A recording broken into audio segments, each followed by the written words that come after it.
What is up, guys? Welcome back to my channel. Welcome to part 2 of a 2-part series. Part 1 was why I joined the military, and that will be linked down below. And then part 2 is this, which is why I left the military. Alright, so before we get started, a little background on me and I guess my service.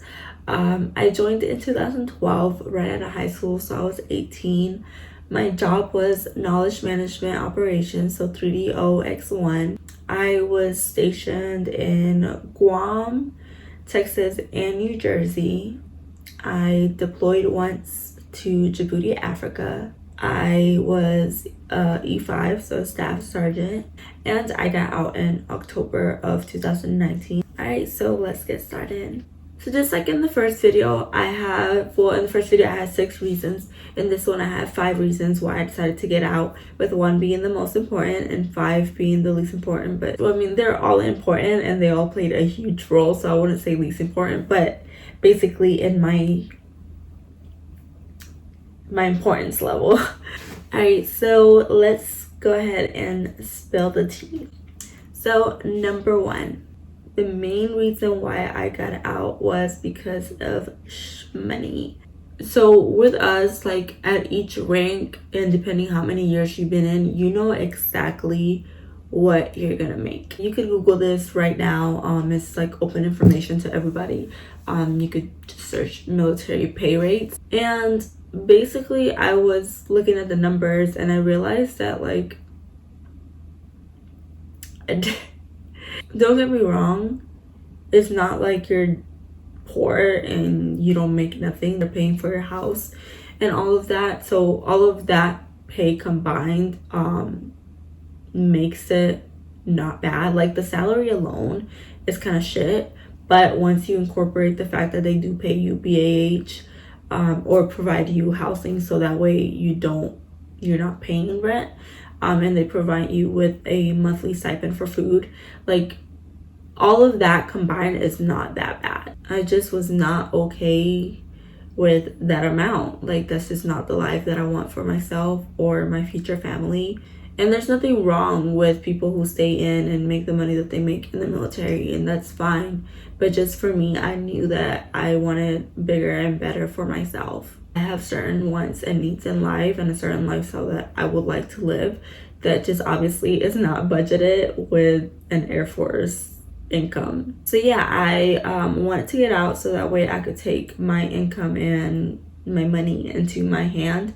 So that's number 1. Now number 2 is travel restrictions, and I wouldn't say like, oh, they won't let me go here or there. It's more of the leave policy. In the Air Force, you get 30 days of paid leave, which obviously means that those 30 days that you take off, you will still get paid for them, which is a pretty good benefit, because I know a lot of places, they don't pay for the time that you take off. But at the same time, if you know me, you know that I'm somebody that loves to travel, and I love to travel often. And it wouldn't really have been an issue if it would have been like, oh, well, you get 30 days of paid leave and then anything after that is not paid, because then that would make a little bit of sense. But like, you could only take 30 days out of the whole year, and that's it. Like, once your 30 days are up, that's it. You just have to wait till the next month to get 2.5 days, because that's how you get it. You don't just get it all at once. You earn monthly 2.5 days, and I just didn't like that. I want to be able to travel as much as I want and as much as I can while I'm still young, while I still have, no children, no responsibilities. Tomorrow's never promised, and I want to live my days doing what I love. All right, now the third reason is that although I absolutely loved the Air Force, don't get me wrong, I loved my experience in the Air Force. I'm so happy that I joined. I hated my job. Now, this is a job, like, it's not like security forces that like the majority of the people in that job hate their job. I'm kind of one of the few far in between people that didn't like my job. So if you do have that job, or if that's a job that you're thinking of going into, especially after watching my Day in the Life Air Force edition where I talked more about it, that will also be linked below. I don't want to discourage you from it. But for me personally, and my personality and my interests, I just did not like it at all. I found it very boring, very monotonous, and I just had no I'm trying to find the words. Like, I had no initiative in wanting to learn more and get better at my job, because I honestly hated it. Like, literally my coworkers and my airmen were probably the only enjoyable part of my day, but like my job, I hated it. And I know a lot of people are gonna be like, oh well, why didn't you just cross train? I kind of in my mind was already set in place to separate, and I knew if I would have cross-trained, I would have had to extend, and that's kind of how they get you. It's just kind of effed up, and why they make you wait till so late in your contract. So with cross-training, since I did sign up for 6 years, I think you have to wait till like your 5th year or something like that to apply. Like, okay, we're gonna give you what you want and let you switch jobs, but then you have to give us another X amount of years in exchange. Like, I understand why, you know, obviously they're putting so much money into sending you to training and all of that stuff, so they need to get their money's worth out of it. But for me, it just wasn't worth the chance of me cross training, and then let's say I didn't like my new job either, and now I'm in here for another 4 years or however long I needed to extend for, you know. So it just wasn't worth the risk. And then in the back of my mind, I already had, you know, thoughts that I was definitely gonna get out. So it's kind of like, oh, if I stay in for another 4 years and then get out, like those are 4 years that I wasted, that I could have been focusing in my civilian life. It's just kind of a choice that I had to make, and I decided not to go forward with cross training. All right, number 4, it kind of ties into what I just talked about the contracts.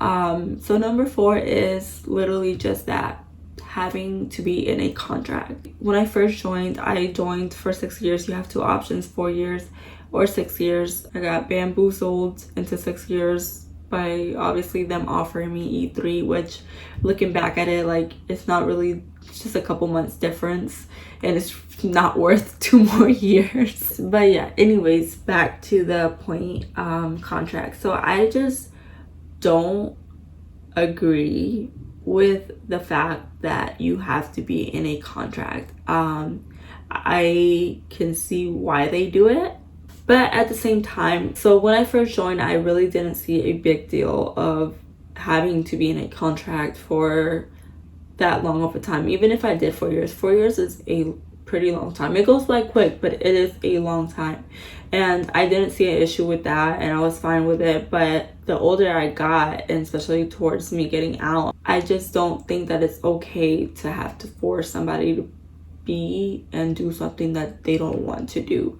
You know, I should have the option to quit if I want to, or if other opportunities come up. And that's one big thing that really opened my eyes. I missed a couple of opportunities, big opportunities, that who knows where they would have landed me and where I would have been today. So I mean, I tried not to have regrets, because everything does happen for a reason, but I had to miss certain opportunities because I was in the military and I couldn't just quit to pick up those opportunities. And I'm always very big on having control of my life and my options and my choices and all of that. So the fact that you're literally signing your life over to the military when you get into that contract, like, I just wasn't okay with that. Yeah, that contract life just wasn't for me. And finally, number 5, the freedom to do whatever the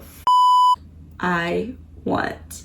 Just being able to do what I want. Like, if I want purple nails, I'm gonna have purple nails. If I want blue hair, I can have blue hair. If I want my neck tatted, I'm gonna tat my neck. And before anybody comes to me, I understand that a lot of workplaces have these restrictions, and yes, I did know about these restrictions before I got into the military, but over time, like, you get tired of it. You get tired of having such tight regulations to follow. I don't know if it's the Aquarius in me that we're just very free-spirited, creative, non committal people that just didn't clash well with being in the military, or if I'm just, I don't know, a spoiled brat. But either way, I'm huge on my freedom and my independence and doing whatever I want.